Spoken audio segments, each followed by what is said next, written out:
Men, how did you escape your toxic couples? Story 1. I dated this girl for over a year because I couldn't figure out how to get away from her.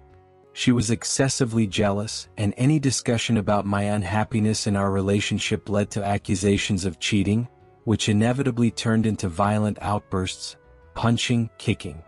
I never felt I could respond in kind. Defending myself would likely have landed me in jail. She was much smaller than me, so most cops would probably take her side. I was trapped. One day her dad came to visit. The first moment we were alone, he asked if I was okay, saying he knew how she could be. It confused me at first. I just met him and wasn't sure I could trust him. I brushed it off, saying everything was fine. He stayed a few days, and by the end of his visit I could tell he was a great guy who knew his daughter had issues. A couple of months later, I hit my breaking point. I was miserable and just wanted her out of my life. I found his number in her address book and called him. I told him I couldn't take it anymore and felt trapped unless I physically defended myself. He sighed and said, "Can you hold out until Thursday?" He promised to make the 8-hour drive to my place if I could wait a few days. Thursday afternoon, we were in the kitchen when someone knocked on the door. She answered, shocked to see her dad. "What are you doing here, Dad?" she asked. He shrugged, looked straight at me, and I let it rip. "I'm breaking up with you. We're done." She lunged at me with clenched fists, but he was ready. He grabbed her from behind, put her in a full Nelson hold, and carried her down the driveway, tossing her into the back seat of his car. The last time I saw her, she was trying to kick out his rear window as he drove off. I might owe that guy my life. I feel bad for him. Otherwise, she was a wonderful person, but she'd lose it completely. Be careful out there, and I hope she's finally gotten help. Story 2. My ex and I were together for 6.5 years. During that time, she constantly complained that I never did anything to make her life easier, despite me working hard, helping with her school, her job, keeping her house in order, and being the resident electrician, among other things. She put me down at every opportunity, trashed my family regularly, called my hobbies outdated, and said no one would respect me for them. My music, my taste in movies, my friends, even my dreams, nothing was good enough for her. I told her about my career goal of becoming a police officer, and she dismissed me, saying I'd never make it. I mentioned wanting to move to Arizona to be closer to my family and because I love the desert, and she called me an idiot. I started avoiding my family and friends to dodge arguments. I began showing signs of depression, and she'd just tell me I had no reason to be depressed. She'd threaten to end the relationship at every chance, play mind games, and give me the silent treatment for days. No hand-holding, no kisses, no hugs, especially in public. When she started bringing up my potential move, I finally realized what was happening. A friend offered to take me in, and I left immediately. She got mad as she did about everything, and I just said, "Screw you," and changed my phone number. Since then, I've grown close to a good friend who now wants to date me. We have so much in common. Her family loves me, and she makes me feel valued and appreciated. So, to everyone out there, there are women who will appreciate you for who you are, what you do, and make you feel amazing.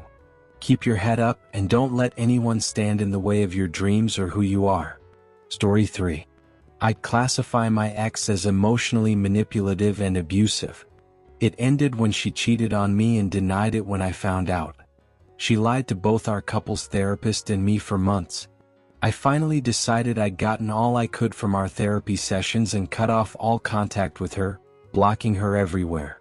Months later, she reached out through every chat platform, claiming she had information affecting my health and that I'd suffer if I didn't respond.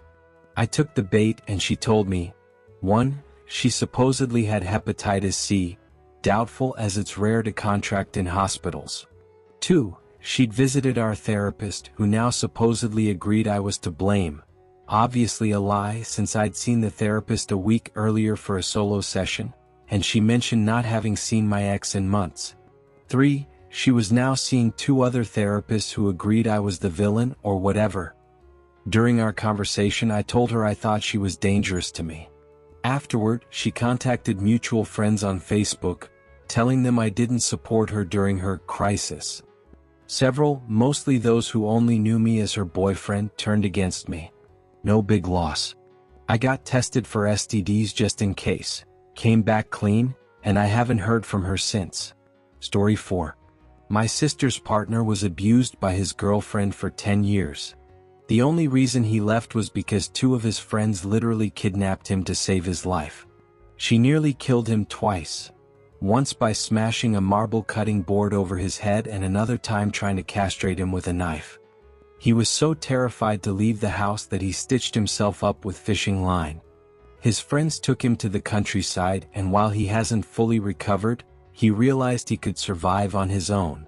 He has PTSD, and his depression and epilepsy have worsened over the years, likely from the head injuries she caused. We've been slowly supporting him to break the conditioning she left him with.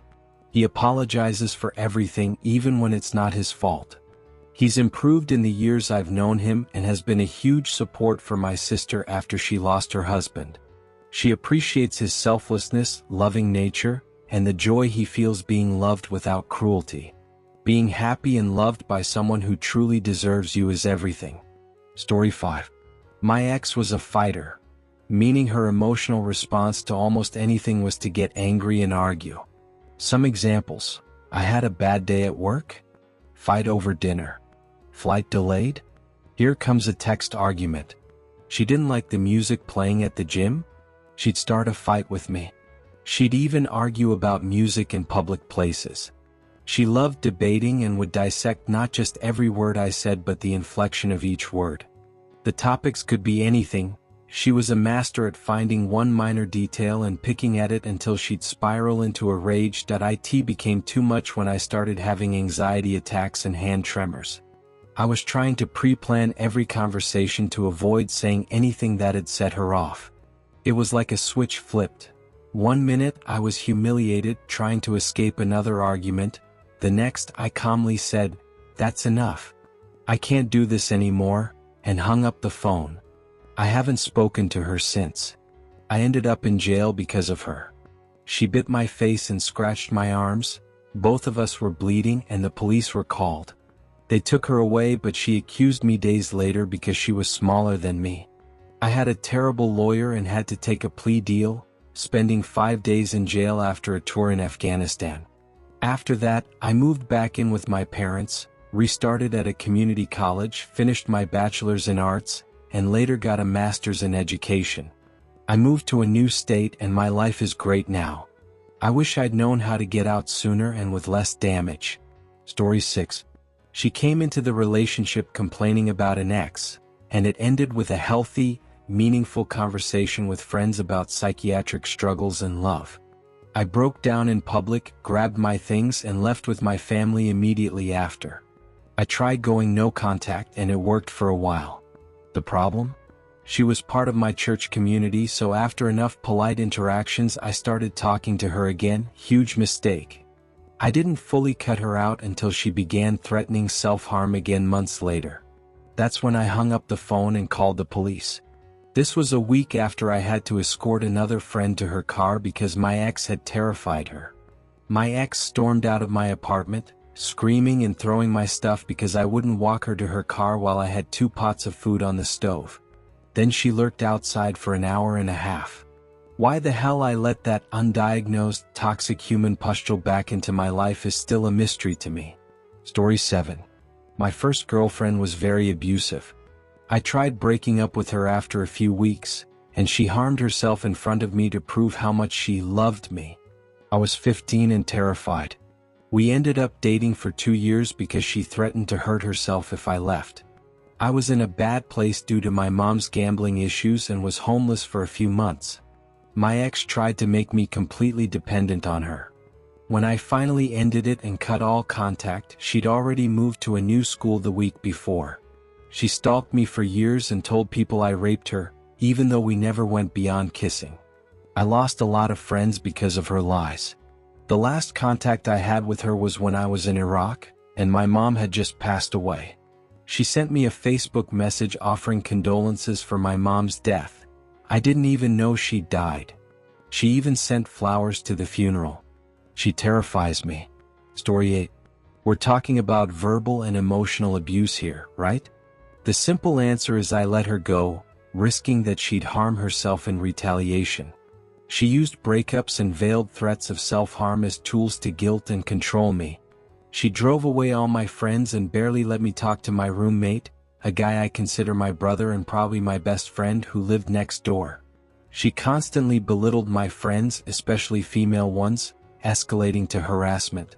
She'd swing from hot to cold, one minute praising me like I'd hung the moon, the next accusing me of cheating or wanting to cheat. Looking back, it was bizarre. When she started trying to come between me and my core family, I knew I had to risk her hurting herself to get revenge after the breakup. One morning, I woke up to her screaming, accusing me of cheating, and threatening to leave and end her misery. I lifted my head from the pillow and muttered, "Fine, I'll drive you to your parents' house in a bit." She was shocked. I knew instantly I'd made the right call because she looked like a kid whose sandcastle had just been kicked over. I just quit the job we both worked at. Obviously, she needed to keep a tight leash. I heard from a few people there who really knew me that she tried to hurt herself. I never found out the method and wasn't interested in the details. After recovering, she spread stories about how awful I was, confirming every stupid rumor she could, despite me rarely being out of her sight for more than 20 minutes. Some female co-workers requested transfers because she targeted them as accomplices in my infidelity and made them persona non grata. I spent a couple of weeks blocking death threats and hate messages from her exes and new jealous suitors telling me not to try getting her back. I didn't care. At that point, I'd been pushed to where I had to cut the toxicity out of my life, even if it cost her hers. I haven't dated since. It bothers me that I was driven to a point where I didn't care if someone harmed themselves. I know I'm not responsible and that she's sick, but I'd rather not go through that again. Story 9. I pushed for divorce after years of couples therapy. We were together for 15 years and miserable for at least half that time. It was a roller coaster. I tried too hard to make it work out of pride and shame. She was abusive, unfaithful, emotionally unstable, a financial burden, and a raging succubus. I documented and saved everything, gave her $40,000 and got back just $9,000 for her apartment in exchange for my freedom. No kids were involved, but I lost the dog. That hurt the most when it all ended. It was worth it. I just wish I'd jumped off that sinking ship years earlier. Life's too short. 3 years later, I'm happier than ever with a great dog, financial freedom, supportive friends, and a wonderful family.